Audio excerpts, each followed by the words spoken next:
So we're in the darkness um, of the night, and so one of the other videos briefly touched on the idea that when it comes to negative emotions, the right wing is associated with jealousy, and the left wing is associated with rage. In the propaganda, they like to paint it the other way around. They like to say that the left wing is associated with jealousy, and the right wing is associated with rage. But no. It really is the other way around. Right wing jealousy, left wing rage. Sometimes the rage can move around and the jealousy can move around, but usually that's where you'll find it in politics. Let's look at the hierarchy versus the anti-hierarchy, okay, or the totalitarian type of what do they call it? Authoritarian to anti-authoritarian type, a vertical axis rather than the horizontal axis in the usual political quadrants. Again, you'll probably find that the authoritarian structures are associated with jealousy, and the anti-authoritarian ones with rage. Hang on. Wait. Why would a sort of like fascistic autocracy type authoritarian, like you talk about like super right, super authoritarian, basically Hitlerland, or Mussolini or something like that, they're associated with jealousy, not rage, but they have little militias and they go in and they have super armies and they do wars and things like that. Hang on a second.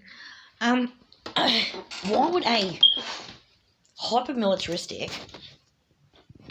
hyper-authoritarian, hyper-totalitarian society of any type, okay, in this case, right-wing, not left-wing, be associated with jealousy and not with rage?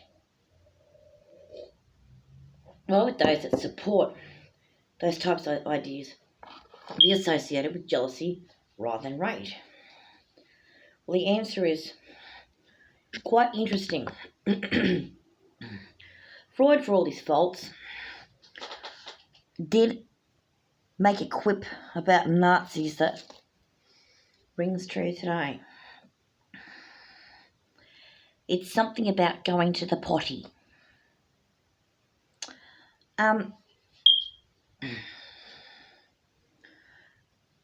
Supporting his theories of psychosexual development are probably ill-advised. It's ill-advised even calling it that. However, there is something to be said about people who are really afraid of pissing off their parents when they go to the potty. Okay, there is something to be said about the kind of commentary that is said about people who have a sort of authoritarian, fascistic outlooks, totalitarian, dictatorial type characters. They're afraid of going to the potty.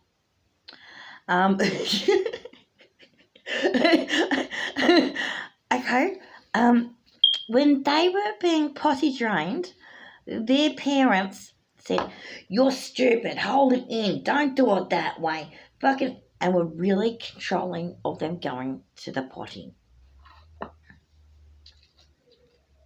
And this doesn't make any sense. Why would that apply to the fascistic dictators and not to the releasing anti-authoritarian rebellious, "Yeah, no man, it's a system, go crap where you like," right, kind of characters? Well, it is possible that those characters also had some kind of fecal anxiety, but they found a way to overcome it by crapping under a tree and saying, "Screw you, ugh." No one's telling them out of fucking control their bowel movements. They're doing it right under that tree. You could all get stuff, and they went, oh, that broke a spell. Okay, okay, and it can break a spell for a lot of people. Okay, going potty is very, very natural. Okay, going potty under a tree is also very, very natural. What you probably find with the hyper-authoritarian, hyper-totalitarian structures is just how arbitrary it is. Have you noticed how arbitrary it is? You must have a photo of dear leader in every building and salute him every time you look at the photo or greet each other.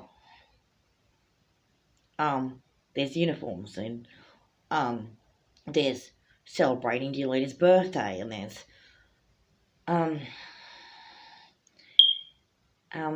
the endless commentary by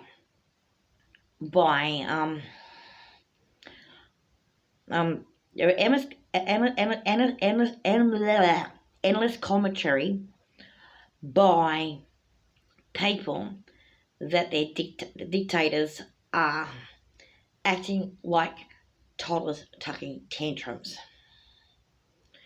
Now, they're not toddlers tucking tantrums. They're really not. They have a complicated worldview crafted over decades of indoctrination and logical fallacies, religiosity, militarism, toxic senses of entitlement, responding to grievances with narcissistic rage, not processing them accurately, putting things out of perspective as a consequence of dogma, a more respect for dogma and dichotomies than for truth and nuance, and so on and so on. All of those things and more contribute to a dictator's behaviour, none of which represent a toddler. However,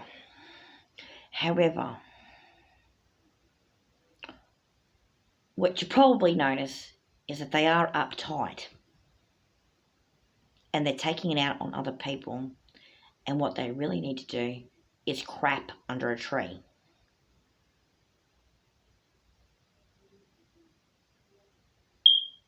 Okay? So why does not crapping under a tree and being an uptight arsehole that runs fascist totalitarian regimes or whatever have to do with jealousy rather than rage? It sounds more like they've got narcissistic rage, don't they? They're taking it out on other people. It's rage. No. Narcissistic rage is strongly associated with jealousy. You can't. The narcissistic rage is the symptom. Jealousy is behind that. And behind jealousy is something else. You know what's behind that something else? Someone who had parents who were just like them, or teachers who were just like them, or some kind of very strong figure in their life that they saw most of the days in their early childhood who acted just like that. Either that, or they joined a cult in adulthood and were successfully indoctrinated through lots and lots and lots of conditioning. An example could be being in the military. Either way,